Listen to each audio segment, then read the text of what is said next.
بسم الله الرحمن الرحيم. إن الحمد لله نحمده ونستعينه ونستغفره ونؤمن به ونتوكل عليه ونعوذ بالله من شرور أنفسنا ومن سيئات أعمالنا.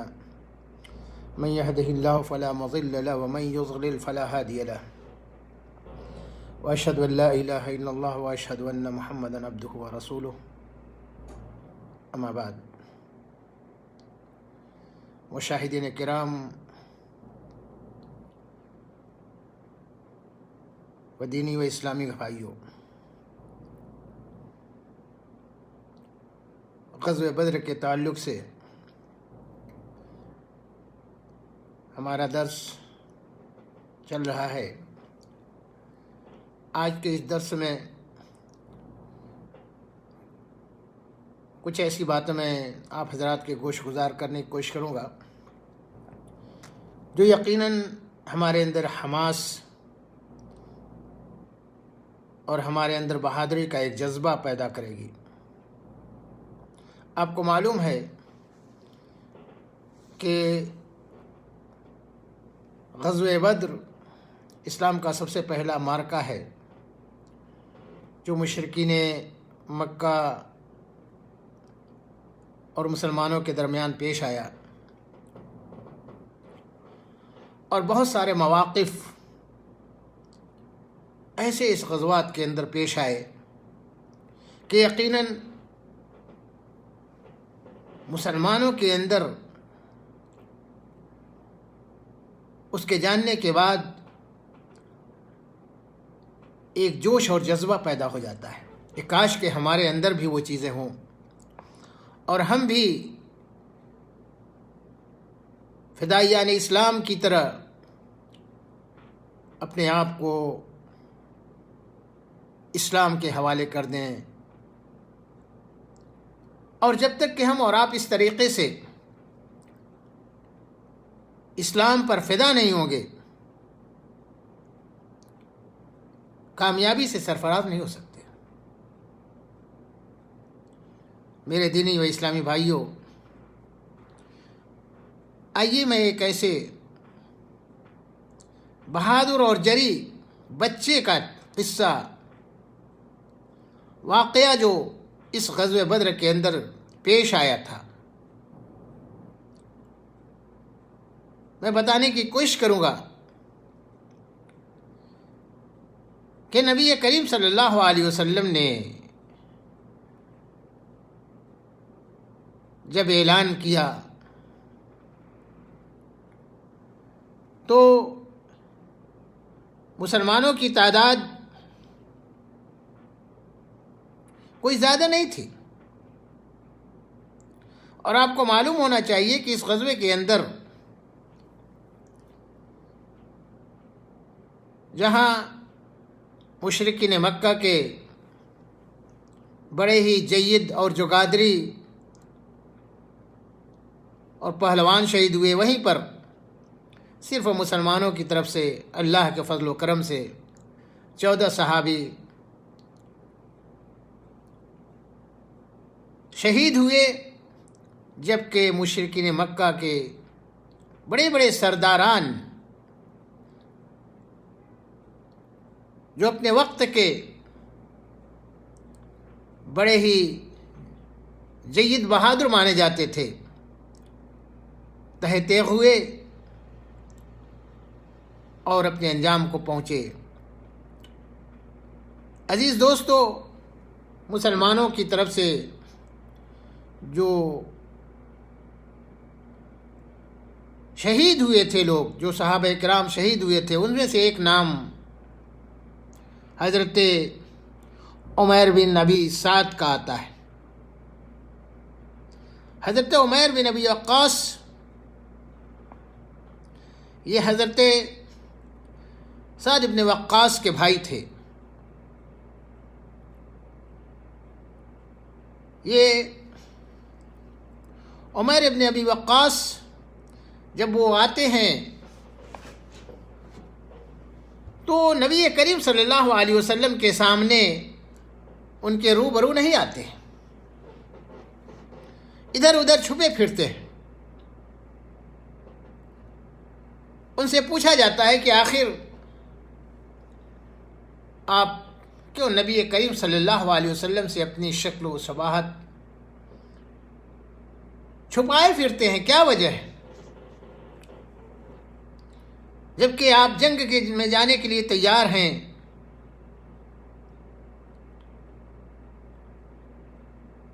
تو انہوں نے کیا جواب دیا، غور کیجئے۔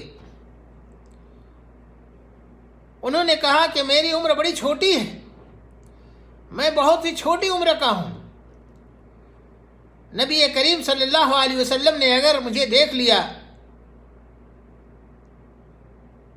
تو مجھے جنگ میں جانے سے روک دیں گے، کہیں گے اے عمیر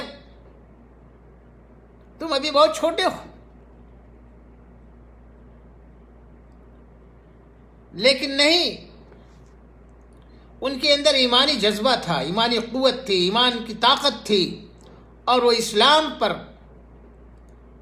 اپنے کو فدا کرنا چاہتے تھے، اور دشمنان اسلام کے سامنے اپنے کو لے جا کر کے دشمنوں سے لڑنا چاہتے تھے۔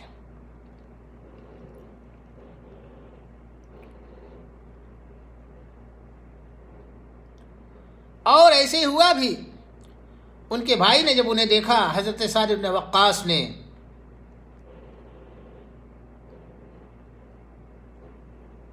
اور اسی طریقے سے نبی کریم صلی اللہ علیہ وسلم نے تو عمیر سے کہا کہ اے عمیر تم بڑے کم سن ہو، تمہاری عمر بڑی کم ہے، واپس لوٹ جاؤ۔ حضرت عمیر بن وقاص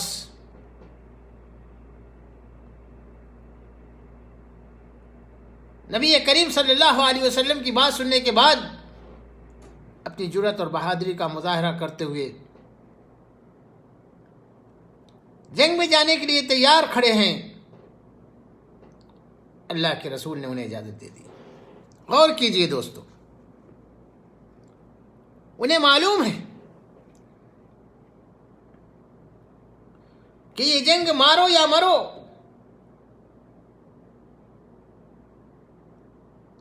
یہ ایک فیصلہ کن جنگ ہونے والی ہے، لیکن اسلام کے نام پر اپنے جان کو قربان کرنے کے لیے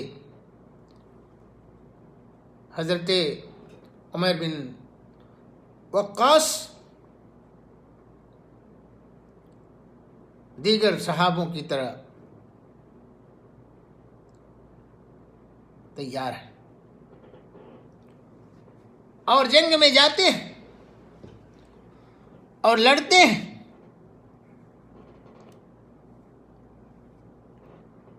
اور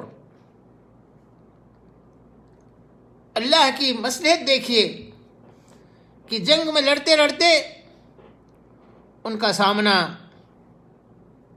ہوتا ہے کس سے؟ اسلام کا وہ دشمن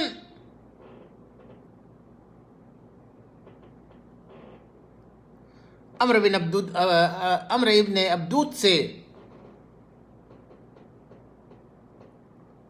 اور اس نے ایسی ضرب ماری کہ وہ شہید ہو جاتے ہیں۔ نیت یہی تھی کہ اسلام کے فروغ کے لیے، اسلام کو آگے بڑھانے کے لیے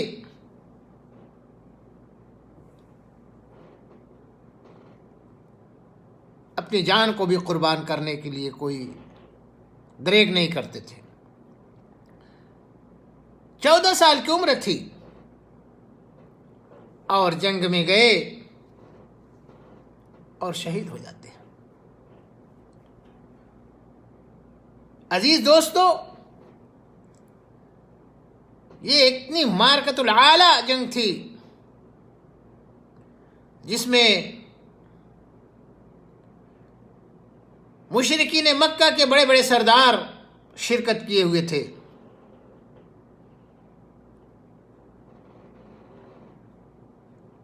لیکن اللہ تبارک و تعالی کو فتح و نصرت سے سرفراز کرنا تھا مسلمانوں کو، اور اس جنگ کے اندر 70 مشرکین مکہ مارے گئے اور جہنم رسید ہوئے۔ میرے دوستو، اسلام کے لیے صحابہ کرام رضوان اللہ علیہم اجمعین کس طریقے سے ہمیں ہمہ وقت لڑنے کے لیے تیار رہا کرتے تھے۔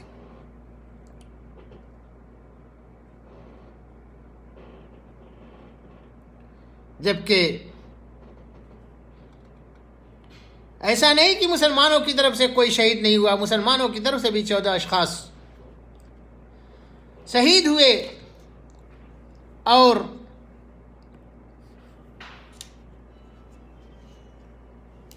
کاری ضرب لگی، لیکن اللہ تبارک و تعالی نے انہیں تا قیامت زندہ رکھا،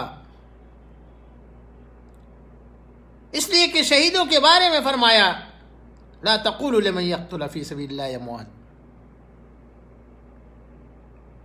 اس غزوے کے اندر 6 مہاجرین جو مکے سے ہجرت کر کے گئے تھے مسلمانوں کی طرف سے، جنہیں مہاجر کہا جاتا تھا، وہ شہید ہوئے اور 8 انصار میں سے شہید ہوئے۔ میرے دینی و اسلامی بھائیوں، مسلمانوں کے اندر کس طریقے سے اسلام کے نام پر، اسلام پھیلانے کے نام پر، اللہ اور اس کے رسول کی تعلیمات پر فدا ہونے کے لیے قربان ہو جایا کرتے تھے، اور کس طریقے سے انہوں نے اسلام کو پھیلانے کے لیے اپنی قربانیاں دی۔ عزیز دوستو، یہ اسلام کا جذبہ تھا، اسلام کی حمیت ان کے اندر تھی۔ اور یہی نہیں، جو لوگ اس غزوے میں شریک ہوئے یا شہید ہوئے، اللہ رب العزت نے ان کو قیامت تک کے لیے امر کر دیا۔ میرے دینی و اسلامی بھائیوں،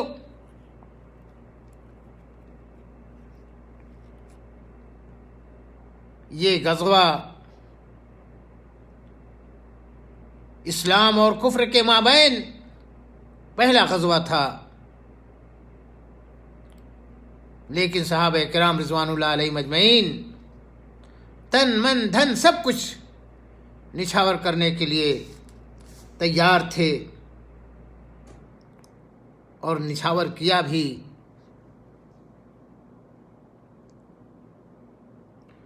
اور اسی طریقے سے اللہ رب العزت نے اس غزوے کے اندر جو مشرکین تھے،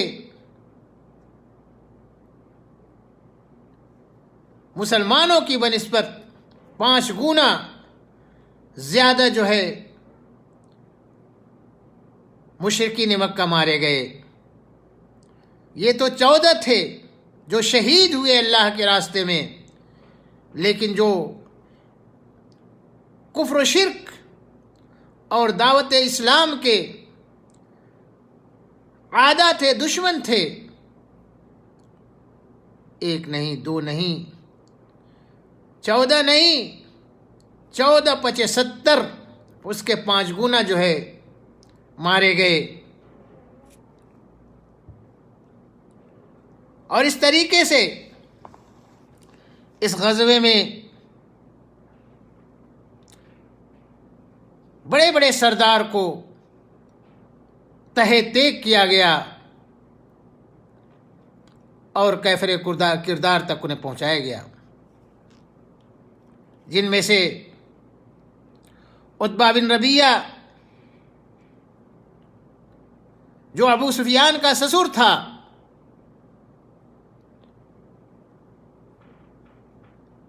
اور ہندا کا والد تھا، یہ بھی اس جنگ کے اندر مارا گیا۔ ایسے ہی بہت سارے، اس سے پہلے میں نے بتایا تھا کہ ابو جہل بھی اسی جنگ کے اندر اپنے انجام کو پہنچا تھا اور اسے بھی جہنم رسید کیا گیا۔ میرے دوستو، اپنے اندر ایمانی طاقت پیدا کیجئے،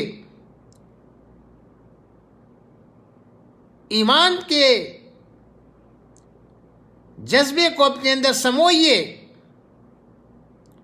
اللہ اور اس کے رسول کے بتائے ہوئے طریقے کے مطابق زندگی گزاریے۔ یقیناً ہمارے اور آپ کی کامیابی اسی کے اندر پنہا ہے۔ اگر ہم اور آپ اسلام کے بچاؤ کے لیے اسلام کے اوپر جمے رہیں، کتاب و سنت کو پکڑے رہیں، تو یقیناً کامیاب ہو سکتے ہیں۔ عتبہ جو کہ ربیعہ کا بیٹا تھا، سردار تھا، وہ بھی اس جنگ کے اندر اپنے انجام کو پہنچا۔ اس لیے میرے دینی و اسلامی بھائیوں، ہمیں نبی کریم صلی اللہ علیہ وسلم کے اوامر کی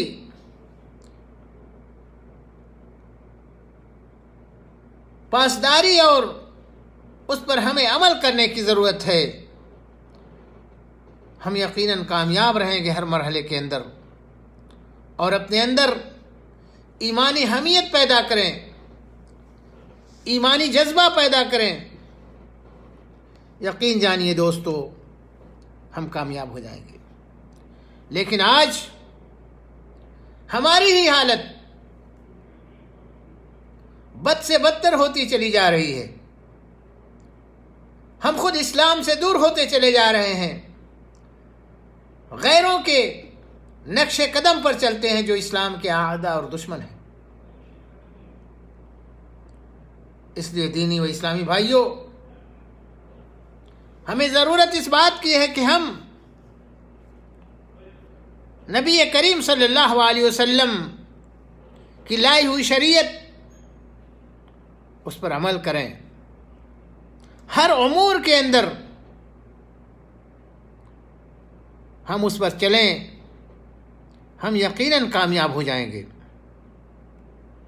اور نہیں تو ذلت اور خواری جس طریقے سے آج مسلمانوں کا جیسے لگتا حظ ہو چکا ہے، ان کی قسمت میں لکھا جا چکا ہے، نہیں دوستو، اپنے اطوار کو بدلیے، اپنے طریقے کو بدلیے، اور کتاب و سنت پر عمل پیرا ہو جائیے۔ آج ایک نہیں، ہزاروں قسم کے مشاکل اور مصائب ہمارے اوپر نازل ہو رہے ہیں۔ یہ سب ہمارے اپنے کیے دھرے کے انجام ہیں۔ آج بھی ہم اور آپ اگر کتاب و سنت کے شہدائی بن جائیں تو یقیناً اللہ کی نصرت، اس کی مدد شامل حال ہو سکتی ہے۔ اور اسی لیے کہا جاتا ہے کہ آج بھی ہو جو براہیم سا ایما پیدا، آگ کر سکتی ہے انداز گلستہ پیدا۔ اس لیے میرے دینی و اسلامی بھائیوں، اپنے اندر اللہ اور اس کے رسول کے بتائے ہوئے طریقے کے مطابق جذبہ پیدا کیجیے، عملی میدان میں آئیے۔ صرف لفاظی اور زبان سے بات کہہ دینا کمال نہیں ہے، بلکہ عمل کر کے دکھائیے۔ یقیناً اللہ تبارک و تعالی ہماری اور آپ کی مدد کرنے کے لیے ہم وقت تیار ہے، لیکن ہم اور آپ کچھ نہ مانگتے ہیں، نہ کرتے ہیں، نہ شریعت کے مطابق چلتے ہیں، اس لیے حالات بد سے بدتر ہوتے چلے جا رہے ہیں۔ اللہ وحدہ لا شریک سے دعا کرنا چاہیے، اللہ تبارک و تعالی ہم مسلمانوں کو کتاب و سنت کے مطابق عمل کرنے کی توفیق عنایت فرمائے۔ وما علینا الا البلاغ وآخر دعوانا ان الحمد للہ رب العالمین۔ السلام علیکم ورحمۃ اللہ وبرکاتہ۔